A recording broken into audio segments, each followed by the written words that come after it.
I joined the Data Processing Division of the Department of Census and Statistics in 1971 as an analyst programmer. Hence, I belong to the first generation of computer programmers in this country. Most of the analyst programmers at the time had no prior training and was taught to write programs on the job. For 8 long years, we coded programs to process censuses and surveys on an IBM System 360 mainframe computer system using punch cards and having 24K random access memory. In 1979, I moved to the Data Processing Division of the Central Bank of Sri Lanka as its first female analyst programmer and the first programmer to be recruited from outside the central bank. In 1982, I was sent to USA for a training and given the opportunity to do a master's degree from George Washington University. Subsequent to my return, I was asked to coordinate the implementation of the Sri Lanka Automated Clearinghouse, SLACH. This was a turning point in my career.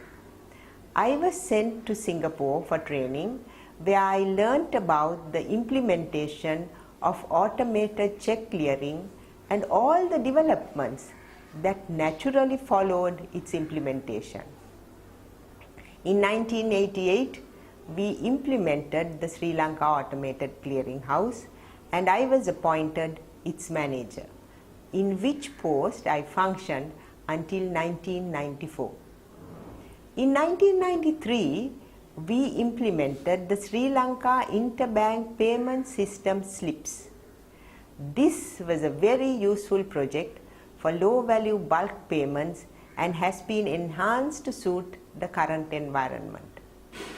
In 1994, the Central Bank Management decided that Information Technology Department, which was the natural successor to the Data Processing Division, should be managed by a person with the relevant background in IT and not by a central bank officer having the required seniority. Thus, I was appointed as the director of the Information Technology Department. 2 years later, the central bank was destroyed by a terrorist bomb, and the IT department, with all its computers and documents, were destroyed. However, we had backups in the form of raw data tapes stored off-site. It became my responsibility to guide our team to rebuild the systems from scratch. The critical issue was that the EPF system of the country was being processed at the central bank.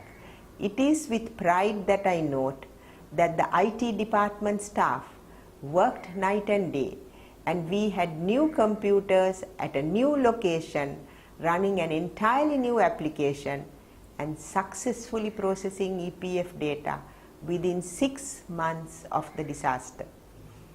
After completing my responsibilities in the Y2K task force as the coordinator for the financial sector, I retired from the central bank and worked in the private sector. I was invited to be the on-site project manager for implementing an automated check clearing system and an online funds transfer network for the Bangladesh Bank. When I went to Bangladesh in November 2008, they did not even have a machine-readable check. When I finally completed my work, they had automated check clearing with the check remaining at the bank of first deposit and a 24-hour online funds transfer network. There is one other significant activity I like to mention. This is my association with the Computer Society of Sri Lanka. As a founder member, a former vice president, and then an honorary fellow, I am grateful to the association as I gained a lot in professionalism by associating with other professionals and also through its various programs. my one regret being that no other woman found the time to give the time to the professional association, thus leaving me as the only woman to have been appointed as an honorary fellow of the professional association.